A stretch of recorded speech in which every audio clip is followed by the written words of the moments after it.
Fala, meus irmãos, sejam bem-vindos para mais essa aula do nosso curso de História da Igreja. E hoje nós daremos aí início à nossa penúltima aula do nosso curso. E eu quero agradecer a você que está nos acompanhando aqui nessa jornada desde o início, desde a aula de número um.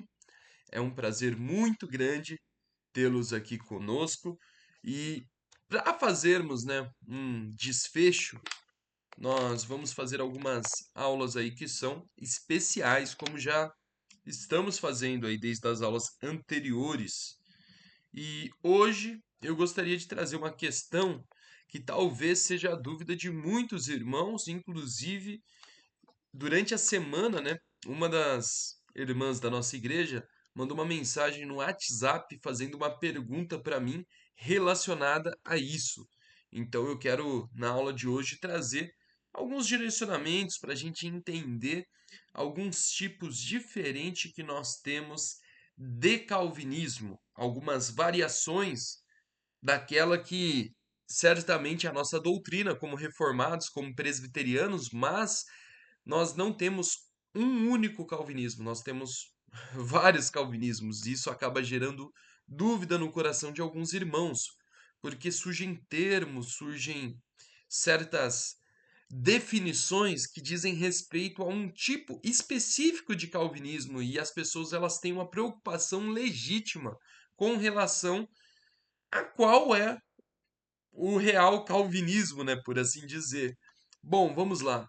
Para iniciarmos, né, a nossa aula, nós precisamos, né, lembrar que o termo calvinismo ele tem relação com o reformador João Calvino, mas o próprio reformador João Calvino ele se considerava um reformado e ele era completamente contra essa ideia de relacionar o nome dele, né, com pessoas que são antes de tudo cristãs, né? Então, para ele nós não deveríamos nos intitular calvinistas ou algo do tipo.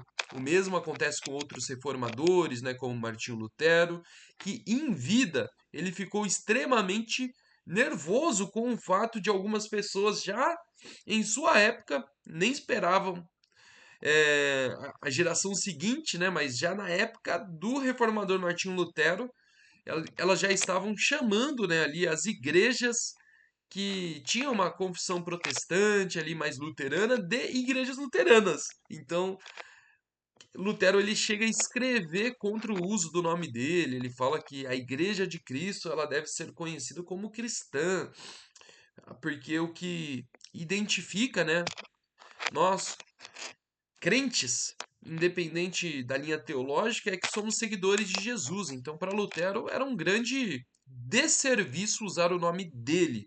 Então ele ficou muito bravo. Já o Calvino, ele nunca teve igrejas relacionadas ao nome dele em si. Nisso a tradição reformada ela acerta muito mais do que os luteranos, mas ainda assim, por conhecer a biografia de Calvino, eu acredito que ele ficaria incomodado com a terminologia calvinista, mesmo que seja uma palavra que expressa uma visão teológica e não uma igreja, uma denominação ou algo do tipo. Por quê? Porque Calvino ele foi um homem muito discreto, ele quis que o seu túmulo fosse escondido para que naquele período, que ainda era uma transição muito recente, né, de catolicismo para protestantismo, não incorresse nas pessoas ali, né, a tentação de procurar o túmulo de Calvino para de alguma forma tentar venerá-lo, então para apontar apenas para Deus, né, para dedicar toda a glória, toda a honra ao nome de Deus, Calvino ele foi bem discreto nesse sentido. Tanto é que o seu testamento ele deixa uma caneca, alguns livros. Nós vemos que pela estatura de quem foi João Calvino ali em seu tempo, ele foi um homem bastante discreto. Tem até um episódio engraçado que um dos inimigos, né, da reforma, ele vai até Genebra para encontrar com Calvino, né, para poder conversar, e de repente ele sai perguntando, né, onde que mora o grande João Calvino? Aí quando as pessoas indicam, ele acha estranho, né, porque ele chega lá, uma casa simples, e quando ele bate na porta, quem abre a porta é o próprio Calvino. E aí a primeira coisa que esse cardeal católico diz a ele é: então é você que é o grande reformador João Calvino? Por acaso você não tem pessoas para fazerem as coisas por você, né? Ele pergunta: você não tem servos para fazerem as coisas por você? Porque era bastante comum, né, no clero católico, ainda mais quando se trata de grandes autoridades, ter pessoas ali que são servas delas que fazem aquilo que elas precisam. Então Calvino, pelo seu modo de vida humilde, ele não tinha empregados, não tinha absolutamente nada. Isso impressionou até mesmo os inimigos. Tanto é que o Papa Leão, o arquirrival de Calvino ali, durante o seu trabalho como reformador, ao saber da morte, né, de João Calvino, ele vai dizer a força, né, aqui entre parênteses, daquele herege, porque para ele Calvino era um herege, obviamente, era que ele não tinha nenhum apego às coisas terrenas, às riquezas. E ele ainda completa dizendo que se ele, o Papa, tivesse ao seu domínio homens que fossem como João Calvino, ele estenderia o seu domínio, o seu governo de mar a mar, que não teria limites para a Igreja Católica. Então, nós vemos que, de fato, os reformadores em si, eles tinham, né, uma ideia que nem sempre está de acordo com a ideia daqueles que são os seus seguidores. Então, uma coisa tem o calvinismo de Calvino e uma coisa tem o calvinismo dos seus seguidores. Então, aí a gente tem variações. A começar pelo próprio Teodoro de Beza, porque o Teodoro de Beza ele vai propor, né, ali na Universidade de Genebra, né, o debate dos lapsos, que é para saber se o lapso, isto é, a queda, aconteceu ali na eternidade, quando Deus decretou, acima ou abaixo do decreto da eleição ou criação e aí por diante. O que vem primeiro, né? Então, é basicamente isso para vocês entenderem. Uma coisa é a queda na história, né? Quando Adão e Eva ali é criado e eles vão lá e comem o jardim. Uma coisa é a eleição na história, quando nós, ao sermos ali encontrados pelo Espírito Santo de Deus ali, ele nos convence do pecado, da justiça, do juízo, aplica aquela obra em nós, e aí a gente entende, né, ao conhecer tudo isso, que isso já fazia parte de um plano eterno, nós entendemos que isso que nós estamos experienciando aqui agora, dentro do tempo, dentro do Cronos, porque Deus é o criador do tempo, é algo que é algo que nós experimentamos aqui como consequência de um decreto que vem antes até mesmo de Adão e Eva, antes de Deus criar e formar todas as coisas, que vem da eternidade. Então, o que o Teodoro de Beza está propondo com o debate dos lapsos? Ele está propondo a gente discutir em categorias filosóficas e teológicas, né? O que veio primeiro na mente de Deus quando ele decretou todas as coisas? Então, o calvinismo, né, ele vai partir dessa ideia de que o decreto de Deus ele é uno, porém há ordens de sucessão dentro da mente de Deus quando ele emite esse decreto na eternidade. Então, para o infralapsariano, aquele decreto lá da eternidade, a questão da, da queda ela está abaixo, enquanto para o supra a queda ela está acima. Então, para o supralapsariano, Deus decreta ali eleição e queda, depois ele decreta ali que ele vai criar o ser humano e coisa e tal. Já pro infralapsariano é o inverso. Ele acredita que Deus ele segue a mesma ordem cronológica, né? Então, a ordem de sucessão na mente de Deus, para aqueles que são contra a visão do Teodoro de Beza, é justamente a oposta. É a ideia de, por exemplo, isso é para exemplificar o argumento, né, do Turretini.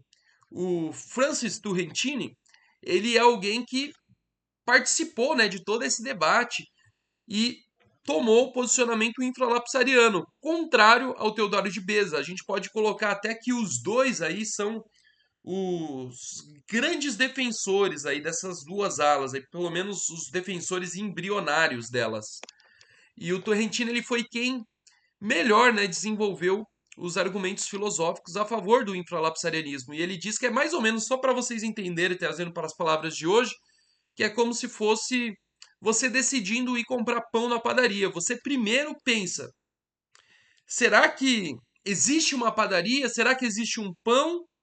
Ou você já decide se vai ou não comprar aquele pão, subentendendo que já tem ali o pão que foi feito pelo padeiro, que já tem o prédio da padaria. Por quê? Porque para Turrentini, se você fizesse o inverso, que é aquilo que os supralapsarianos faziam, você cairia naquilo que ele chama de contradição de noentes, que é basicamente a ideia de que Deus ele não poderia ali na ordem de sucessões dos decretos, né, decidir, né, se pessoas iam para o céu ou para o inferno a partir de pessoas hipotéticas. Então, Deus ele decreta sobre realidades concretas. Então, se ele decretou o destino dos homens, logicamente é porque ele já havia decidido que o homem seria criado, que ele iria cair, toda aquela história que nós já conhecemos das narrativas de Gênesis. E aí esse debate ele vai se acirrando. O William Perskin, né, ali chamado o pai dos puritanos, né, ele é um dos que vai tomar partido pela posição supralapsariana. Todavia, porém, como nós vemos no livro Teologia Puritana do Joel Bick, ele vai tomar um supralapsarianismo ali um pouco mais moderado. Por quê? Ele vai dar razão aos infralapsarianos pelo uso dos termos que eles escolheram fazer. Por exemplo, um infralapsariano, ele nunca vai dizer que há uma eleição para a queda. Ele não vai dizer que Deus elege pessoas para irem para o inferno. Por quê? Porque, biblicamente, toda vez que aparece o termo eleição, é sempre para salvação. A Bíblia nunca vai usar o termo eleição ou predestinação para perdição. Então, os infralapsarianos, eles tiveram o zelo de se limitarem a usar neste debate apenas termos que são provados biblicamente, que são fundamentados biblicamente. Por isso, o Franklin Ferreira vai dizer, na sua teologia sistemática, essa vermelhinha que está aqui, que todas as confissões de fé reformadas da história, né, o historiador Franklin Ferreira diz, elas vão usar uma linguagem que pende mais ao infralapsarianismo. E o William Perkins, em seu tratado sobre o assunto, onde ele vai tratar de predestinação, né, mas ele vai tratar dentro dele o supralapsarianismo, ele vai dizer que os infralapsarianos estão certos nisso e mais, que os supralapsarianos deveriam assumir esse mesmo zelo dos infras de se limitarem a apenas termos que são provados e fundamentados pela palavra de Deus. Então, como que fica os répobros, isto é, aqueles que não são eleitos, né? Se Deus ele elege um, obviamente ele passa por outro sem eleger. Então subentende que eles já estão predestinados para condenação. Porém, é incorreto dizer que é uma predestinação, porque o decreto para salvação, ele é um decreto positivo, isto é, Deus age ativamente para que este decreto venha à existência. Se não for uma ação monergística de Deus, jamais seríamos salvos. Então é necessário uma intervenção de Deus para que se cumpra o decreto da predestinação para a salvação. Todavia, entretanto, para a condenação não há necessidade. Por quê? Porque aqueles que vão para o inferno, para a condenação, eles já estão destinados a isso desde o dia que eles nasceram. E aqui eu uso as palavras, né, do grande reformador Viret, que escreveu a famosa Confissão de Fé Gaulesa e tem como seu coautor ninguém menos que João Calvino. Mas o texto em si, né, em grande parte é do Viret. O João Calvino ele vai fazer um trabalho mais de auxílio, de cooperação, como se fosse uma espécie de revisor ali. Ele vai dizer, né, que os seres humanos eles já estão ali todos chafurdados num lamaçal do pecado e quando Deus ele elege a partir desses seres humanos que já são ali contemplados nessa situação de queda, nessa situação de pecado. Isso significa que aqueles que não são predestinados, eles já estavam desde o dia que eles nasceram destinados para condenação. Então, de acordo com os supralapsarianos que vão seguir a linha do William Perskin e de acordo, né, ou a linha do Joel Bick, que também é um supralapsariano que vai para esse lado, ou de acordo com todos os infralapsarianos que já têm esse zelo, né? Eleição é só para salvação. Quem vai para o inferno é porque ele já está destinado a isso. E o argumento é aquele que nós vemos do reformador Henrique Bullinger na segunda confissão de fé helvética, onde ele vai dizer que não há necessidade, né, de Deus ele predestinar o pecado para o pecador, porque ele já é pecador. Então não há necessidade de uma ação ativa de Deus, porque o decreto para a condenação é um decreto negativo.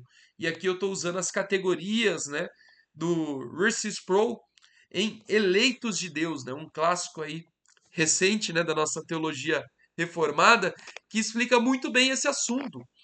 E nesse livro, né, ele vai falar que é negativo porque não há necessidade de Deus agir ativamente, porque nós já estamos agindo ativamente através do nosso pecado para a nossa própria condenação. Nós já temos condenação suficiente, né? Não é necessário Deus colocar ali mais condenação sobre nós. Então, esse debate ele vai prosseguir na história da igreja e vai chegar até os dias de hoje, tendo ali nos Estados Unidos denominações presbiterianas que vão entrar em brigas ferrenhas acerca disso. Num livro do Russell Doane, né, Fé e Ação, é um livro que infelizmente só tem em inglês ou espanhol, ele vai dizer que ele viu durante o início do seu ministério um presbitério inteiro ser dividido por causa do debate de supralapsarianismo ou infralapsarianismo. Tanto é que, se você for na teologia sistemática do próprio Russell Doane, você vai ver que na sessão que ele dedica para falar desse debate dos lapsos, ele vai defender que é uma blasfêmia você querer perscrutar a mente de Deus com o seu intelecto limitado, pequeno, humano. Porque o intelecto de Deus ele é infinito, porque Deus ele é Deus. Então não tem como nós acessarmos a mente de Deus e esquadrinhá-la para dizer aquilo que veio primeiro e aquilo que veio depois. Então, o Rosas Russell Doane, ele ele vai trazer um outro lado de toda essa visão, né? Então ele vai falar que não adianta você ser supralapsariano, infralapsariano ou sublapsariano, que é basicamente um infralapsarianismo adaptado para quem não crê em expiação limitada. É para quem crê ali num universalismo hipotético, né? Alguém que é mais baxteriano, amiraldiano, né? Que crê ali numa espécie de expiação ilimitada, porém hipotética. Então, para essas pessoas, né, tem essa subdivisão dentro do infralapsarianismo. E tem outros tipos, né, de supralapsarianismo. Por exemplo, o filósofo presbiteriano Gordon Clark, ele vai propor um supralapsarianismo teleológico, onde ele vai refutar aquele argumento, né, de não contradição do Francis Turrentini, que eu mencionei lá no início, que eu dei o exemplo, né, da padaria, que quando você pensa em ir na padaria é porque você já subentende na sua mente ali que existe uma padaria, que existe um padeiro, que existe um pão, que existe uma coisa concreta e você decide com base em coisas concretas.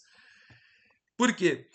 Porque não tem como você decidir sobre algo que não existe enquanto entidade. Então é um argumento filosófico, né, que Turrentini vai usar. E o Gordon Clark, sendo um filósofo, ele vai tentar responder dentro das categorias filosóficas esse argumento em prol de uma visão supralapsariana. E ainda tem um outro posicionamento, né?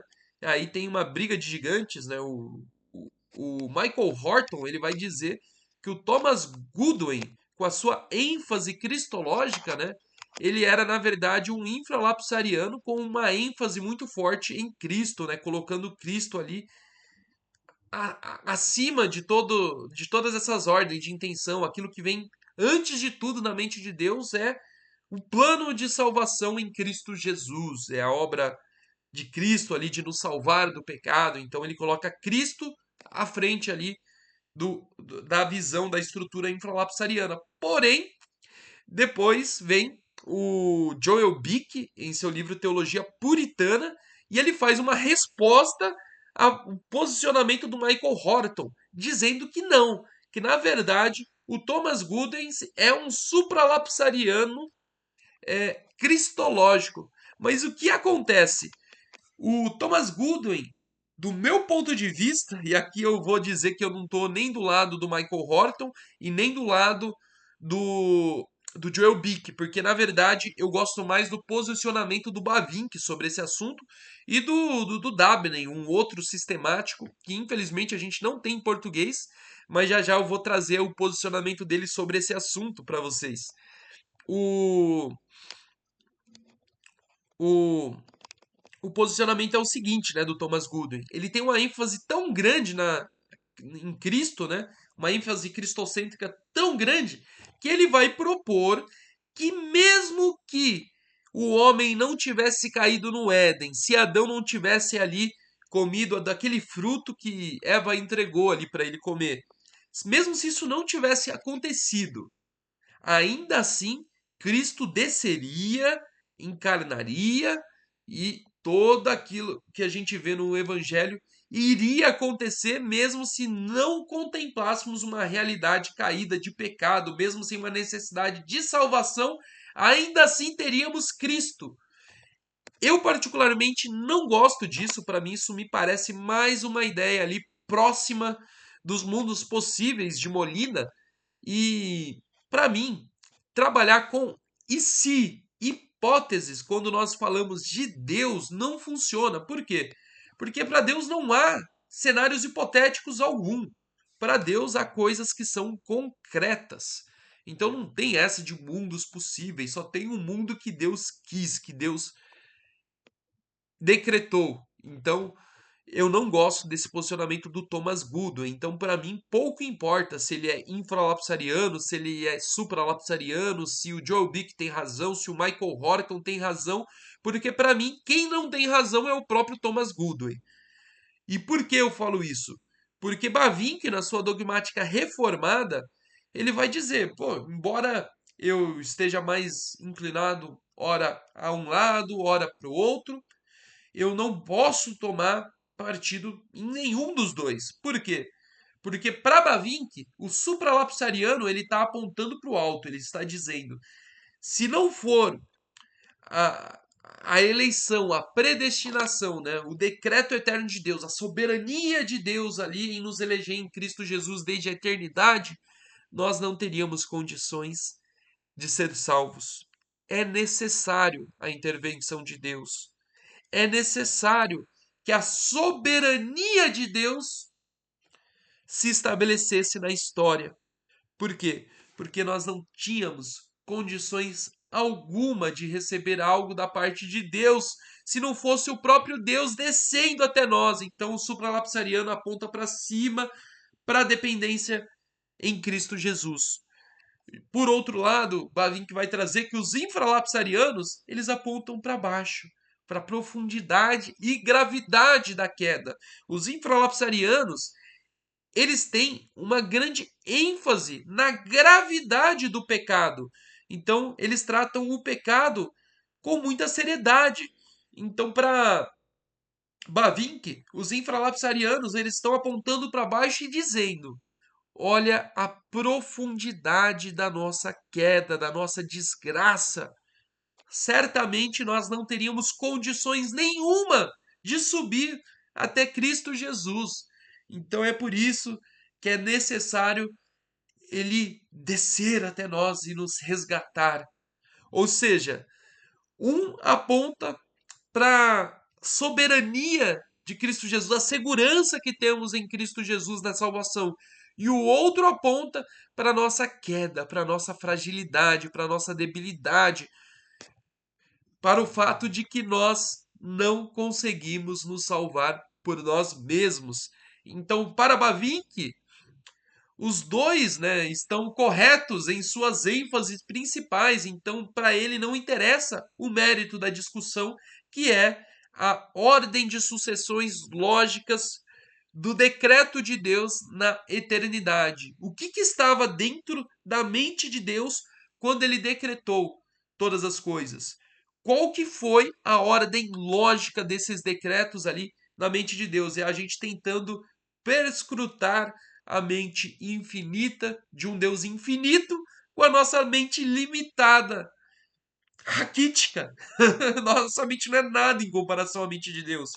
O Francis Chan, no seu livro Louco Amor, ao falar disso, né, ele está fazendo um eco daquela história de Agostinho no livro A Trindade, né?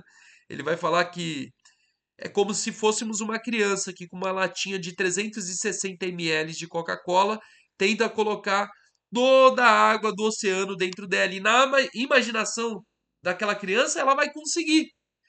Porém ela não consegue, ela não é capaz. Essa ilustração ela está conectada com aquela ilustração de Agostinho, de que ele estava perdendo noites, né, a fio sem dormir, porque ele estava muito incomodado com o mistério da Trindade. Então, de repente, estudando ali, debruçando sobre a palavra de Deus nas Escrituras, ele cai num sono profundo e nesse sono ele tem um sonho, onde ele vê um garoto brincando na praia com um baldinho e ele cavava um buraco e tentava colocar toda a água do mar dentro daquele buraco, né? E aí Agostinho perguntou, né, mas o que que você está tentando fazer? Tipo, vendo que aquilo era absurdo, que aquilo era impossível, até que aquele menino vira o rosto para ele e diz: e é o mesmo que você tenta fazer ao tentar compreender com a sua mente limitada os mistérios de Deus. E ele vai dizer nesse relato que aquele rosto do menino se transformou no rosto de um anjo, né? E aí ele acordou, né? Isso foi só um sonho, né? Ele viu isso como um sinal divino, né? De que ele não precisava ter todas as respostas, ele precisava apenas confiar que tudo que Deus faz é sempre bom, é sempre justo. Então nós temos balizadores que nos ajudam a responder certas questões, que são é, coisas que nós sabemos derivadas daquilo que é o ser de Deus, é o que nós aprendemos na teontologia, né? Deus ele é sempre bom, Deus ele é sempre amor, Deus ele é simples, né? A simplicidade de Deus, algo que muitas pessoas ignoram, né? No sentido de que ele já é completo, não tem como você adicionar conhecimento ao conhecimento que Deus já tem, ele já tem um conhecimento completo de tudo. É por isso que os arminianos estão errados em achar que um decreto de Deus para eleição é condicionado à ação do ser humano no futuro, como se Deus estivesse olhando no corredor da história ali desde a eternidade e visto a ação do ser humano e agindo em resposta a ela. Isso é um Deus que aprende com o ser humano. Isso é um Deus que recebe uma informação externa a ele. Isso é um Deus que não é simples. E Deus ele tem essa simplicidade no sentido de que todo o conhecimento dele já é completo, já é inteiro. Não tem como você adicionar conhecimento a este conhecimento completo que Deus tem. Então, esse debate, né, ele vai se aprofundando, até que, no meu ver, o Dabney, né, usando aí também bons argumentos, né, ele vai dizer, né, que, na verdade, essa questão do debate dos lapsos, né, levantada pelo Teodoro de Beza, né, o sucessor de Calvino lá na Reforma em Genebra, nunca nem deveria ter sido levantada. Por quê? Porque para ele não há ordens de sucessão lógicas na mente de Deus. Na posição de Dabney, Deus, em sua intuição infinita, ele já intuiu todas as coisas de uma só vez, e é por isso que a tradição reformada sempre enfatizou que é um decreto único, onde ele decreta todas as coisas. Então, dentro desse decreto único, né, não há ordens de sucessão, o que, que veio primeiro, o que, que veio depois. Deus já intuiu todas as coisas ao mesmo tempo. Por quê? Porque é ele quem criou o tempo, ele quem criou o Cronos. Essas categorias de sucessões, elas só dizem respeito para quem está limitado às categorias do tempo, do Cronos, mas Deus é o criador do tempo. Então para Deus não tem passado, presente e futuro. Para Deus não tem ordem de sucessão, o que veio primeiro, o que veio segundo e o que está no meio.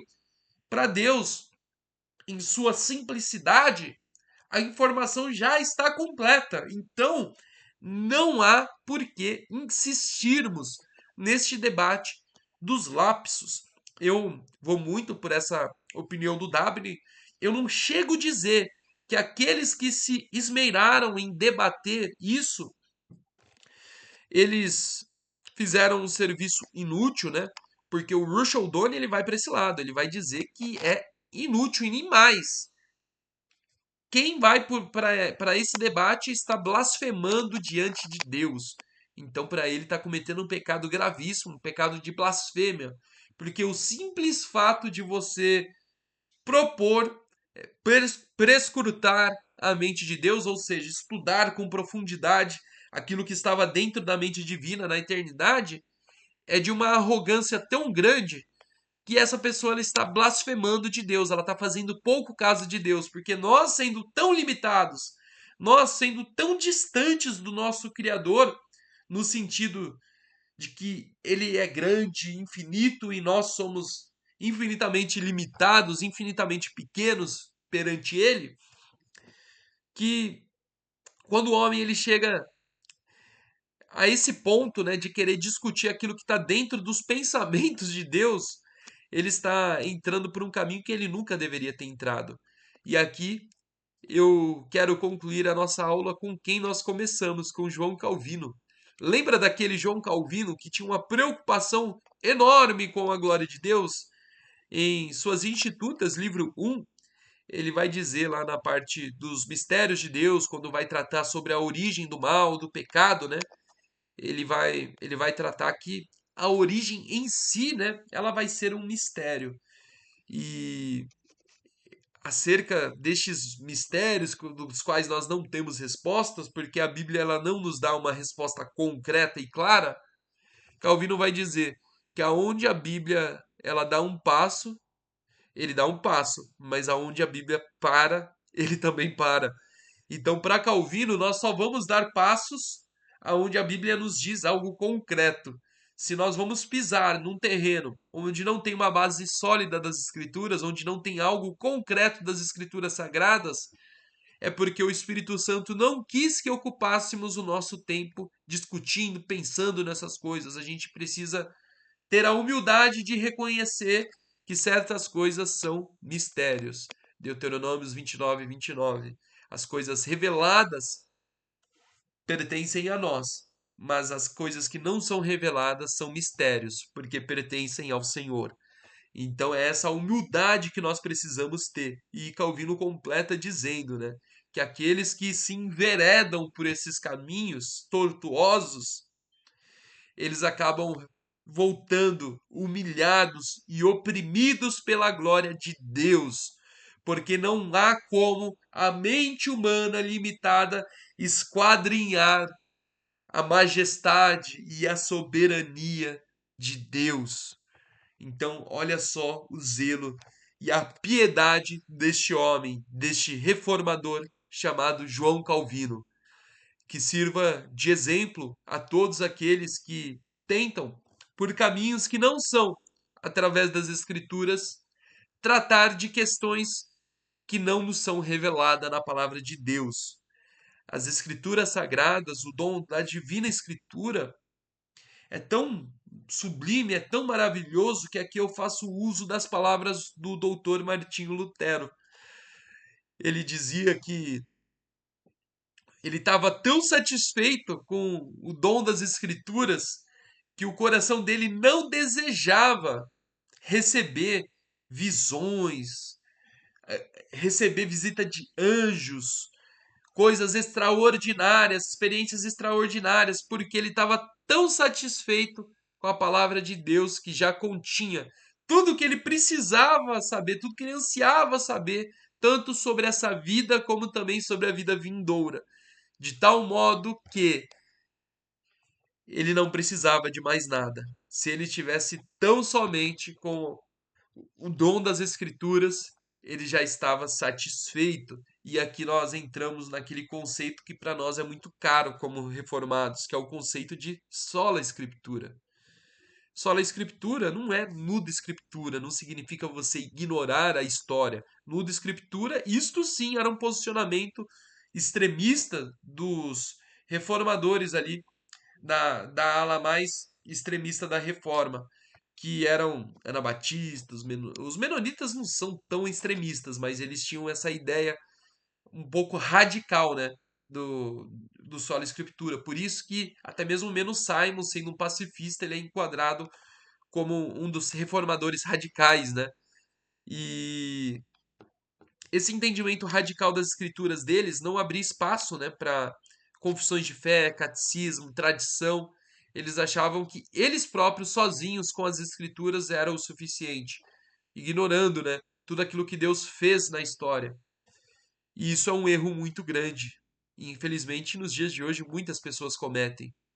Quantos que, ao chegarem numa igreja, fazem pouco caso da história daquela igreja? Eles começam a olhar ali para as atas, né, e ver, nossa, quanta gente problemática passou aqui. Nossa, quantas brigas bobas, umas tretas bestas teve aqui, mas não param para pensar que se a igreja está ali há 50, 60, 70, há 100 anos, é porque, na verdade, aquele que é o supremo pastor, o nosso Senhor Jesus, tem sustentado esta igreja através da sua graça em todo esse tempo. E essas situações turbulentas que geralmente nós olhamos para desqualificar a história da igreja, na verdade, deveria ser o ponto mais alto onde nós olhamos e reconhecemos o agir de Deus sustentando os seus, a perseverança dos santos na prática, porque embora homens tenham causado escândalos, divergências, rachas, seja o que for, Deus manteve ali aqueles que são fiéis de pé. Então isso é muito belo, isso é muito bonito. E a gente precisa ter esse olhar sensível para a história. E o conceito de sola escritura, ele não ignora a história, ele não ignora isso. Pelo contrário, ele considera, né, os catecismos, tudo isso como algo válido, como algo ok. Porém, todavia, entretanto, nós não precisamos ter uma necessidade de buscar algo que está fora das escrituras, no sentido de que eu preciso ter uma experiência onde Deus ele me revela ali, vem um anjo, fala comigo, eu tenho um sonho, eu tenho uma visão. Se acontecer, é bênção de Deus para a sua vida. Mas se não acontecer, só com as escrituras você tem que estar satisfeito. E mais, agora fazendo uso aqui do puritano John Owen, né? As revelações privadas, se elas concordam com as escrituras, elas não são necessárias, porque você já tem as escrituras, né? Elas são desnecessárias. E se discordam, elas são falsas. Por quê? Porque no princípio do sola escritura, a palavra de Deus tem de ser, né, o seu árbitro, o seu crivo. Então aquilo que está fora da palavra de Deus nós não concordamos. Aquilo que está a favor da palavra de Deus em termos de experiência externa a ela, nós temos que olhar não como um coração que deseja, que necessita disso, mas nós temos que olhar e falar: é desnecessário. Se Deus fizer, beleza. Se Deus não fizer, tá tudo bem. E John Owen ele é muito taxativo nisso, tanto que no seu livro Espírito Santo, ele vai dizer que se por um acaso houver essas experiências privadas, elas devem ficar privadas, por isso elas são privadas. Ou seja, se por um acaso, isso nunca aconteceu, nunca tive uma experiência nesse patamar, né? Mas se por um acaso descer um anjo, ou eu tiver uma visão, um sonho, alguma coisa ali muito concreta, uma experiência muito diferenciada, aquela experiência ela deve ficar privada a mim, no sentido de que isso não deve servir de incentivo para eu chegar num púlpito e pregar minhas experiências para as outras pessoas como se Deus fosse fazer as mesmas coisas sobre a vida delas. Não. As experiências privadas de Deus com o seminarista Vitor é para o seminarista Vitor.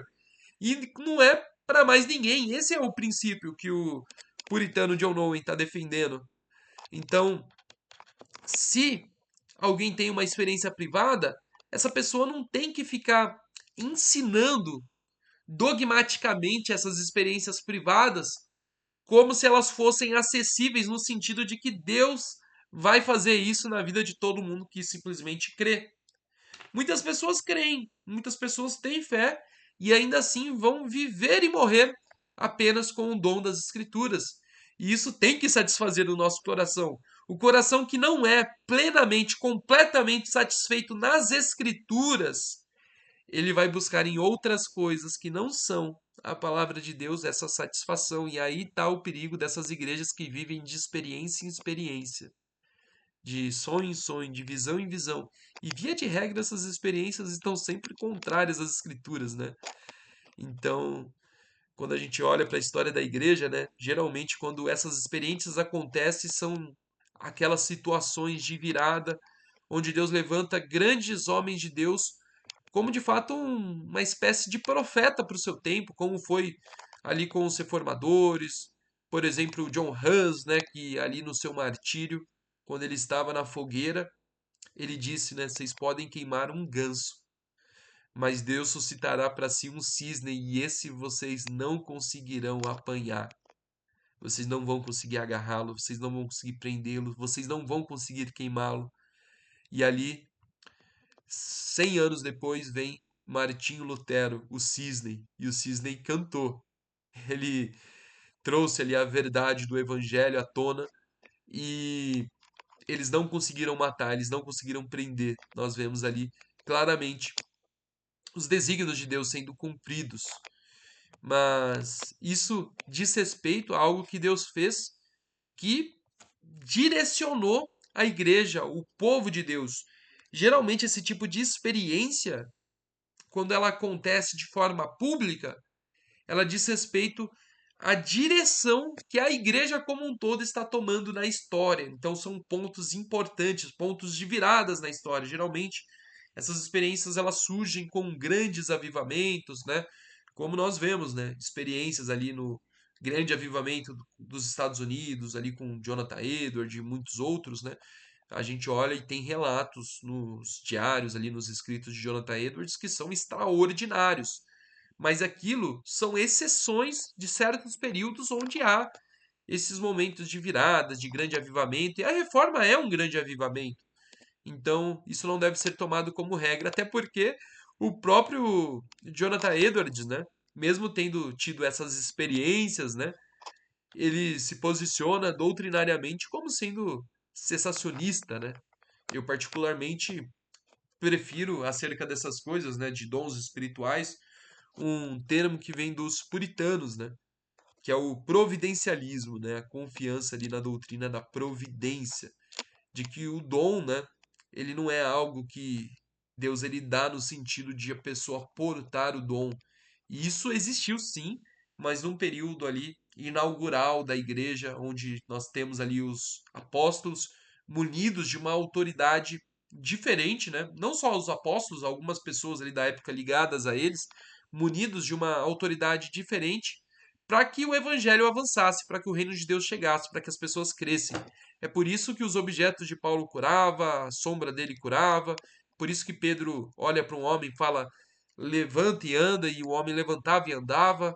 É por isso que mentir para o apóstolo é como se estivesse mentindo para o Espírito Santo e ali o casal cai morto, né? Então, esse tipo de coisa não existe hoje em dia, por quê? Porque a ação de Deus ali para o tempo inaugural, através do seu Espírito Santo, foi justamente para trazer sinais que confirmassem que aquilo que eles estavam levando era a palavra de Deus, o que nós vemos no próprio Evangelho de Jesus, ali claramente escrito, né? Naquela declaração que nós vemos ali dos discípulos em secreto, né? Que diz que se eles não fossem da parte de Deus, eles não fariam aqueles sinais, né? Então a gente vê que o sinal ele está servindo ali para provar que de fato é um enviado de Deus, que de fato é da parte de Deus, que ninguém faz aqueles sinais se não for da parte de Deus. Então aquilo serviu para esse propósito, né? E o providencialismo ele diz, né, que não há mais esse tipo de ação extraordinária de Deus nos dias de hoje. Porém, Deus ele pode prover uma cura, um milagre. Deus pode prover algo extraordinário através do quê? De respostas às nossas orações, de respostas às nossas necessidades. Então, o providencialismo, né, ele é um termo muito mais feliz do que o termo moderno cessacionismo, né? Porque o termo moderno cessacionismo, ele não explica nem o cessacionismo, porque o cessacionismo ele não é o entendimento de que todos os dons cessaram. É apenas essas ações extraordinárias que eu citei aqui há pouco, né? É o entendimento de que essas coisas elas não acontecem mais.